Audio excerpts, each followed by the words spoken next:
Hola, en este video vamos a hablar sobre las proposiciones categóricas. Vamos a iniciar definiendo qué es una proposición. Una proposición es cualquier frase que afirma o niega algún hecho. Es importante entender que una proposición no es ni una pregunta, ni una orden, ni una exclamación, sino que es una frase en la cual se está afirmando un hecho o se está negando un hecho. Si cumple con esa característica, es una proposición. Otra pista que podemos tener para saber si una frase es una proposición o no, es que podamos asignarle un valor de falso o de verdadero. Por ejemplo, yo puedo decir, el día está soleado. Si yo digo, el día está soleado, es una frase que afirma o niega algo, se está cumpliendo, y puedo asignarle un valor de falso o de verdadero. Yo puedo decir que la expresión el día está soleado es falsa o puedo decir que la expresión es verdadera. Vamos a ir más específicamente a un tipo de proposición que se le llama proposición categórica. ¿Qué es una proposición categórica? Bueno, primero que nada tiene que cumplir con los requisitos para hacer una proposición, que sea una frase que afirma o niegue algo que se le pueda asignar un valor de falso o verdadero. Entonces, una proposición categórica dice que son enunciados atómicos o simples. ¿Qué significa que sean atómicos o simples? Que únicamente se refieran a una única cosa, que esté afirmando o negando una única cosa, que no esté afirmando varias cosas o que no esté negando varias cosas. A eso nos referimos cuando decimos que sean atómicos. Además, esa afirmación y esa negación debe hacerse sobre alguien o sobre algo. Se debe estar refiriendo a alguien o a algo.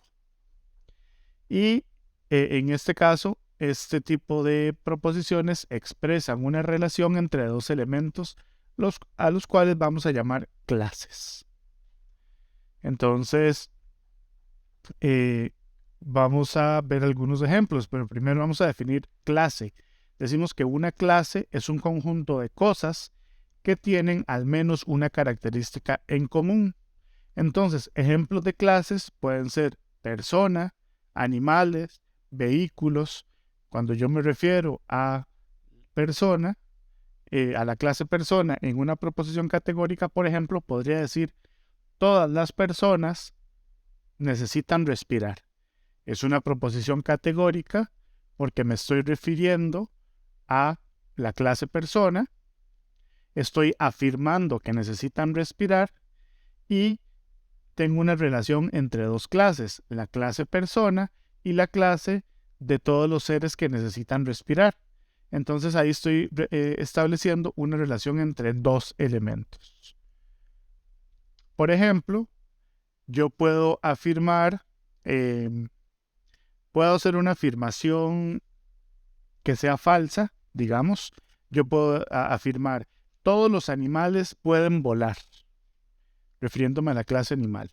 Bueno, a pesar de que es una afirmación que es falsa, es una proposición categórica, porque estoy afirmando algo, estoy afirmando que todos los animales pueden volar. Y estoy estableciendo una relación entre dos clases, la clase de todos los animales y la clase de todas las cosas que pueden volar. Entonces, a eso nos referimos cuando hablamos de proposición categórica.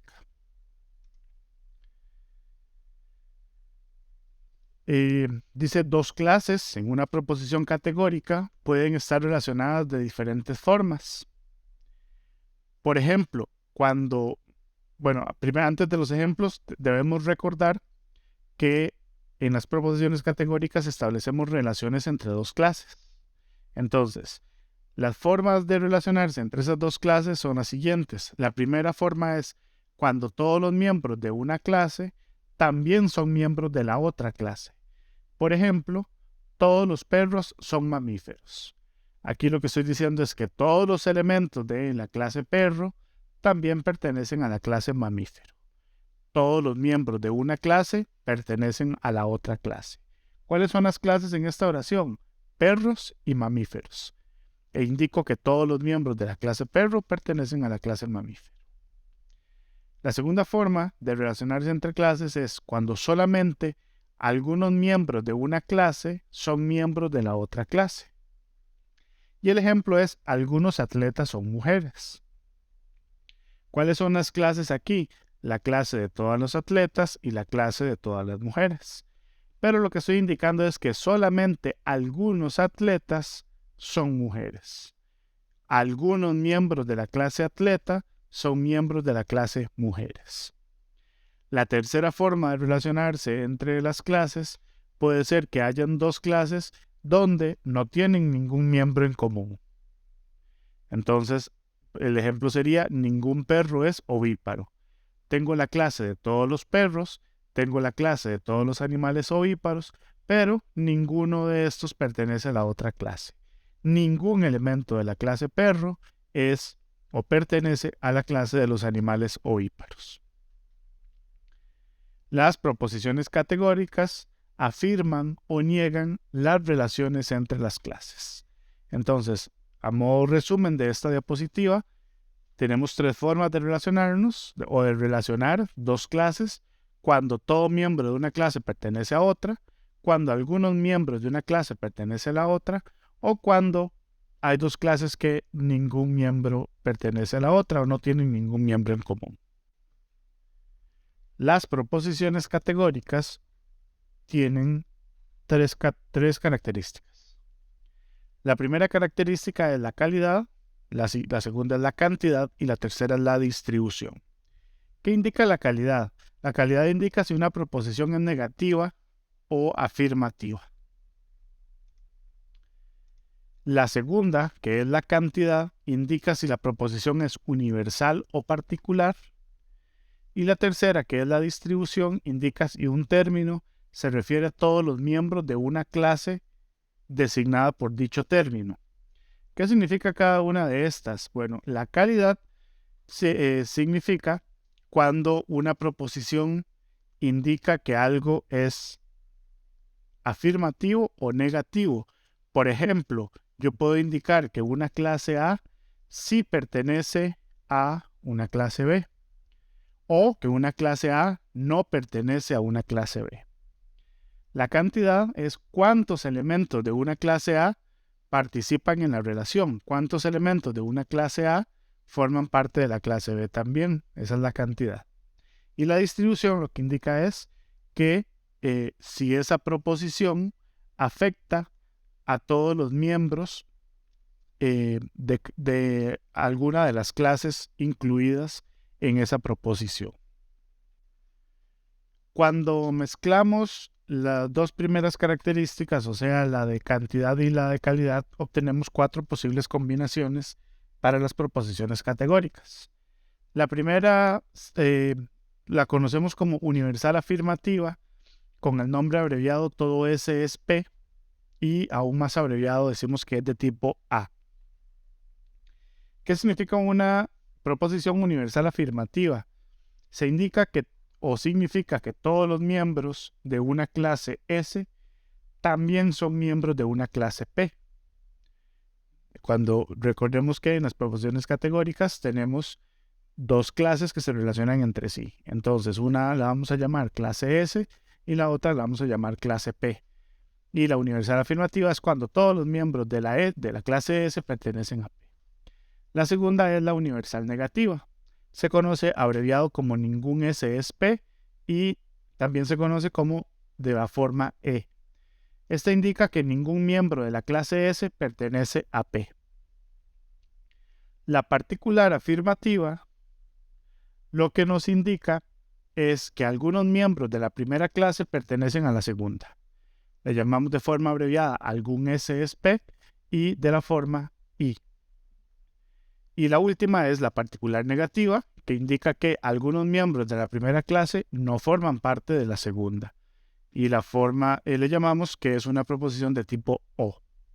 Esos son los 4 tipos. Todo S es P, ningún S es P, algún S es P y algún S no es P.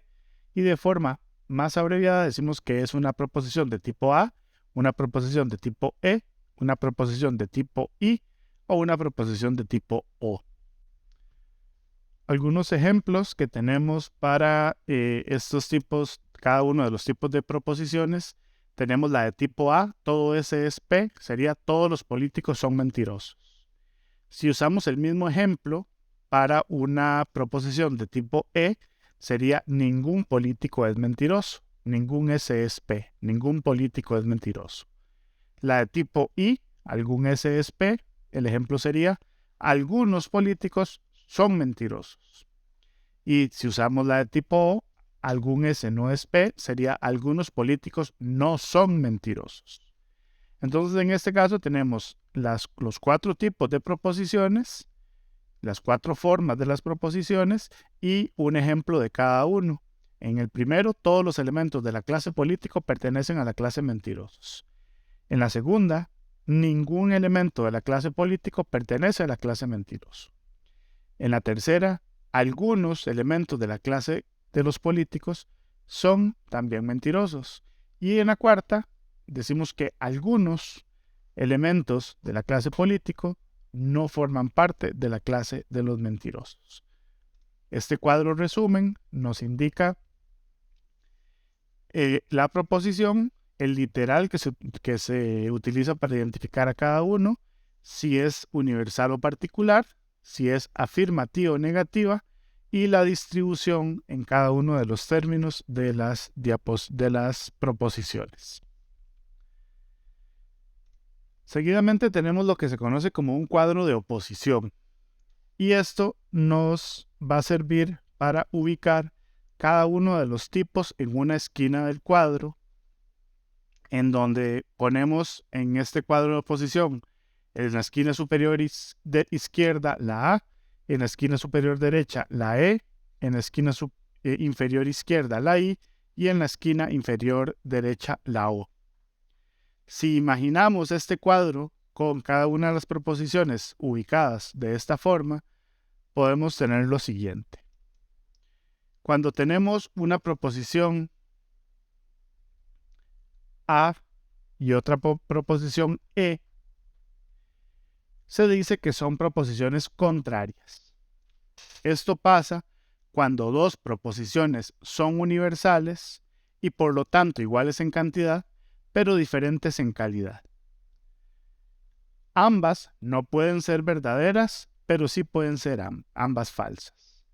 ¿Por qué esto? Porque aquí tenemos un ejemplo en donde tenemos una proposición de tipo A y una proposición de tipo E utilizando las mismas clases. En este caso, la A dice todos los poetas son estudiosos. Y la de tipo E dice ningún poeta es estudioso. No pueden ser ciertas ambas. Si la primera es cierta, la segunda no puede serlo y viceversa. Entonces, en este caso, se le llama que son proposiciones contrarias. Una proposición A y una proposición E, si se refieren a las mismas clases, en el mismo orden, son proposiciones contrarias. Por otro lado, tenemos las proposiciones subcontrarias. Las proposiciones subcontrarias son cuando tenemos dos proposiciones que son particulares, por lo tanto son iguales en cantidad, pero difieren en calidad. Las subcontrarias, en las subcontrarias ambas pueden ser verdaderas, pero no pueden ser ambas falsas. En este caso tenemos una proposición de tipo I y una proposición de tipo O. Entonces, aquí tenemos los ejemplos. Algunos gatos son negros. Esta sería de tipo I. Y la otra, algunos gatos no son negros, sería de tipo O. Ambas pueden ser verdaderas. Puede que algunos gatos sean negros y puede que algunos gatos no sean negros. Pero ambas no pueden ser falsas. No puede ser esto falso y esto falso también. No puede ser cierto que algunos gatos sean negros y al mismo tiempo algunos gatos no sean negros. Entonces a eso se le llaman subcontrarias. A lo siguiente se le conoce como subalternación. La subalternación es cuando tenemos dos proposiciones con la misma calidad, pero difieren en cantidad. En este caso es cuando tenemos proposiciones de tipo A, I, o tenemos dos proposiciones de tipo E y O. La veracidad de la proposición particular, o sea, de la I y de la O, se deduce por la veracidad de la proposición universal. O sea, son redundantes. Vamos a verlo con un ejemplo para que quede más claro. Si yo tengo un ejemplo de tipo A, una proposición A, todas las arañas tienen 8 patas, sería la A. Automáticamente, algunas arañas tienen 8 patas, también sería cierta. Entonces, la I, de cierta forma, es redundante porque ya está contenida en la proposición de tipo A. Lo mismo pasa cuando tenemos unas proposiciones de tipo E y O en subalternación. Ninguna araña es un insecto, sería la E, y algunas arañas no son insectos. Al ser cierta la de arriba, también es cierta la de abajo. A esto se le conoce como subalternación. Y la última que tenemos son las contradictorias. Las contradictorias son cuando tenemos en una misma oración una proposición de tipo A y una de O si tenemos una E y una I. Por ejemplo, un ejemplo de A-O sería todos los jueces son abogados, y la O sería algunos jueces no son abogados. El tipo EI tendríamos para la E ningún político es idealista, y la I sería algunos políticos son idealistas. Las contradictorias es cuando ambas proposiciones son diferentes en cantidad y en calidad al mismo tiempo. De estos cuadros de oposición tenemos lo que se llaman inferencias inmediatas. Son cosas que podemos saber con solo leer la primera de las proposiciones. Si A es verdadera, E es falsa, I es verdadera y O es falsa. O sea, si tenemos una proposición de tipo A con las clases S y P, si formamos esa misma proposición pero en tipo E con las mismas clases S y P, E va a ser falsa, I va a ser verdadera y O va a ser falsa. Esto se llama inferencia inmediata. No es necesario ni siquiera ir a comprobar, sino que ya esto es algo automático. Si E es verdadera, A va a ser falsa, I va a ser falsa y O es verdadera. Si I es verdadera, E es falsa y A y O son indeterminadas, lo que significa que la I no está determinando los valores de verdad de la A y la O. Lo mismo pasa cuando la O es verdadera, la A es falsa y la E e I son indeterminadas. Cuando la A es falsa, la O es verdadera, la A e I son indeterminadas. Si la E es falsa, la I es verdadera, la A y la O van a ser indeterminadas. Si la I es falsa, la A es falsa, la E es verdadera y la O es verdadera. Si la O es falsa, la A es verdadera, la E es falsa y la I es verdadera. Repito, esto aplica para cuando tenemos proposiciones de un tipo particular y mantenemos las mismas clases. O sea, para este primer ejemplo, si yo hablo en forma A de una clase S y una clase P, puedo con toda seguridad inferir que la E va a ser falsa para la misma S y la misma P, que la forma I va a ser verdadera para la misma S y la misma P, y que la O va a ser falsa para la misma S y la misma P. Y lo mismo aplica para cada una de estas inferencias inmediatas. Todos los elementos mostrados en esta grabación son tomados de la antología de lógica para informáticos realizada por la profesora Susan Chen de la Universidad de Costa Rica.